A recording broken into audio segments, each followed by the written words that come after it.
Welcome viewers. आज का topic youth के करियर से रिलेटेड है। प्लानिंग ऑफ करियर, करियर की योजना। बच्चों के प्राइमरी एजुकेशन से ही उनके करियर का प्लानिंग शुरू हो जाता है और धीरे धीरे वो सफल भी होते देखे गए हैं। लेकिन कुछ बच्चे जो प्राइमरी एजुकेशन के दरमियान या सेकेंडरी एजुकेशन के क्रम में अगर करियर से संबंधित प्लानिंग नहीं कर पाते हैं तो ऐसे बच्चों को सफलता देर से मिलती है। 10th पास करने के पश्चात बच्चे अपने आप को ऐसे चौराहे पे पाते हैं जहां से एक रास्ता साइंस की ओर, दूसरा आर्ट की ओर, तीसरा कॉमर्स की ओर और चौथा टेक्निकल एजुकेशन की ओर निकलता है। यहां करियर के सिलेक्शन में कॉन्फ्लिक्ट्स डेवलप हो सकता है। इस कॉन्फ्लिक्ट्स को कम करना आवश्यक होता है। तत्पश्चात 12th क्लास में भी यदि साइंस का स्टूडेंट है तो वह डिसाइड करता है कि इंजीनियरिंग की ओर जाएं या फिर मेडिकल में एडमिशन लिया जाए या फिर फर्दर एजुकेशन बीएससी की ओर एडमिशन लिया जाए। इस प्रकार व्यूअर्स, बच्चों में करियर से संबंधित कॉन्फ्लिक्ट्स डेवलप हो सकता है। ग्रेजुएशन के बाद भी कोई बच्चे एमए, एमएससी, एमकॉम में दाखिला ले लेते हैं और फर्दर एजुकेशन स्टार्ट कर लेते हैं। कोई बच्चे रेलवे की तैयारी करता है, कोई बच्चे बैंकिंग की तैयारी करता है और कोई बच्चे अन्य कंपटीशंस की ओर अग्रसर हो जाता है। लेकिन उनमें डिसीजन की कमी पाई जाती है कि कौन सा बेटर मार्ग हो सकता है। यहां भी करियर कॉन्फ्लिक्ट्स डेवलप हो सकता है। इस प्रकार इस कॉन्फ्लिक्ट्स को दूर करने के लिए करियर का प्लानिंग जीवन में आवश्यक होता है। जीवन में सफल होने के लिए करियर का प्लानिंग आवश्यक है और इस संदर्भ में कई बिंदुओं पर ध्यान केंद्रित किया जा सकता है। जैसे फिक्स योर गोल, अपने लक्ष्य को निर्धारित करना। चाहे बच्चे 10th के बाद या 12th के बाद या ग्रेजुएशन के बाद, कभी भी जब तक बच्चे अपने लक्ष्य को निर्धारित नहीं करते तब तक सफलता मिलना थोड़ा कठिन हो सकता है। जाहिर है कि जब हम गोल ही निर्धारित नहीं करेंगे तो मेरा डायरेक्शन क्या होगा, जीवन का लक्ष्य क्या होगा, किस ओर मूवमेंट होगा, ये सारी कई समस्याएं उत्पन्न होती है। इसलिए जीवन में सफल होने के लिए व्यक्ति को, खासकर यूथ को, गोल निर्धारित करना चाहिए। उसके बाद इंसाइट और अंडरस्टैंडिंग। जो बच्चे इंसाइट या अंडरस्टैंडिंग को इंक्रीज करते हैं या डिफरेंट एंगल से अपने गोल को समझने का प्रयास करते हैं, उनके जीवन में सफलता अपेक्षाकृत जल्दी ही मिलती है। एडॉप्टिव स्किल, एडॉप्टिव बिहेवियर जीवन के लिए आवश्यक होता है। हम क्या एडॉप्ट कर रहे हैं, मेरा एडॉप्ट किया हुआ थॉट मेरे गोल से रिलेटेड है या नहीं, इस पर विचार करना आवश्यक होता है। अगर एडॉप्टिव स्किल मेरे गोल से रिलेटेड है तो जीवन में सफल हो सकता है या सफलता मिल सकती है। उसके बाद लर्निंग स्टाइल। कुछ बच्चे हार्ड वर्क करते हैं, 8 घंटा, 10 घंटा, 12 घंटा मेहनत करते हैं, और कुछ बच्चे स्मार्ट वर्क करते हैं।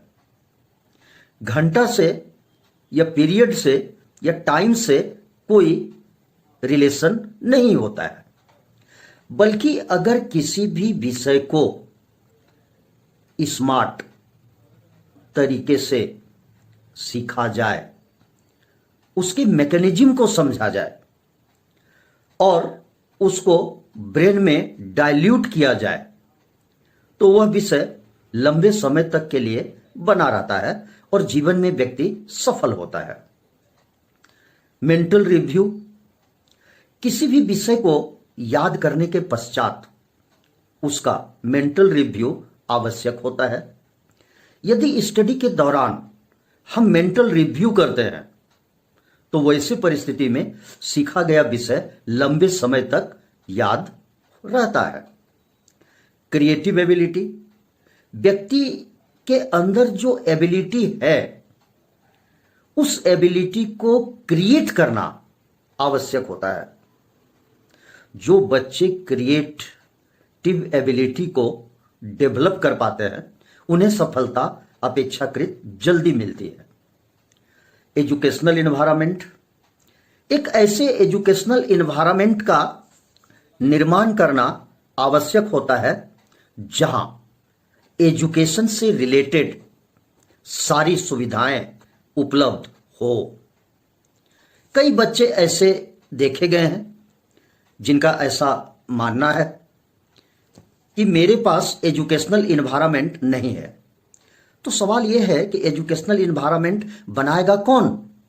बच्चों को खुद ही एजुकेशनल इन्वायरमेंट बनाने की आवश्यकता होती है। Thinking ability. थिंकिंग एबिलिटी जीवन में आवश्यक होता है। अगर थिंकिंग किया जाता है तो थिंकिंग के पश्चात कई अल्टरनेटिव्स भी व्यक्ति के सामने उपलब्ध होता है और उन्हीं अल्टरनेटिव में से किसी एक अल्टरनेटिव को सेलेक्ट किया जाए तो वैसी परिस्थिति में व्यक्ति जीवन में अधिक सफल हो सकता है। Time management. जीवन में टाइम मैनेजमेंट आवश्यक होता है।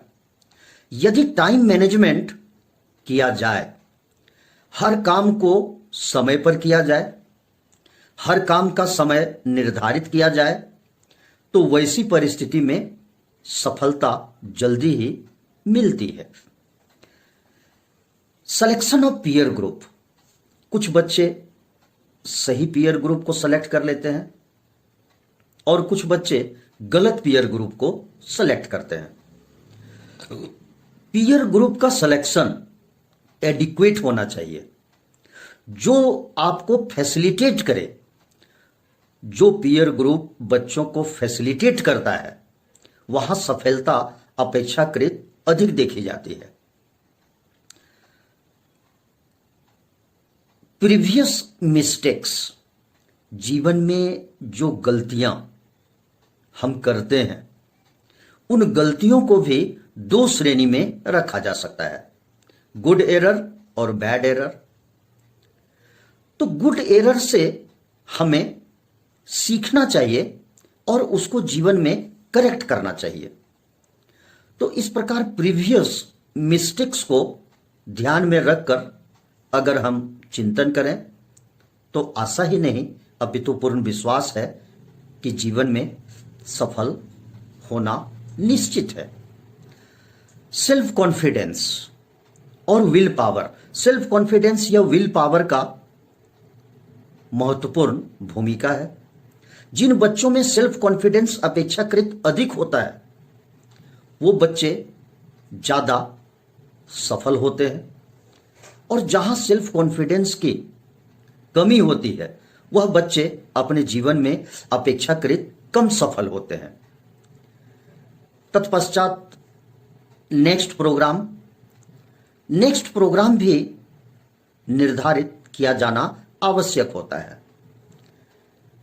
एक दिन के बाद क्या करना है, एक सप्ताह के बाद क्या करना है, 15 दिन के बाद क्या करना है, ये सारा प्रोग्राम पहले से डिटरमिन्ड किया जाना चाहिए।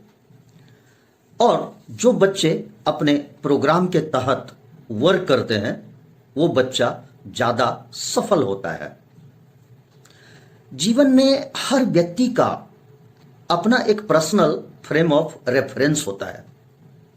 हर व्यक्ति को अपने जीवन में एक पर्सनल फ्रेम ऑफ रेफरेंस बनाना चाहिए। वही फ्रेम ऑफ रेफरेंस बच्चों को मोटिवेट करता है और जीवन में सफलता की ओर डायरेक्ट करता है। इस प्रकार व्यूअर्स, अगर करियर का प्लानिंग किया जाए तो वैसे परिस्थिति में सफलता अपेक्षाकृत जल्दी मिलती है। Thank you viewers. अगर इस संदर्भ में कोई प्रश्न हो तो आप कमेंट के माध्यम से पूछ सकते हैं।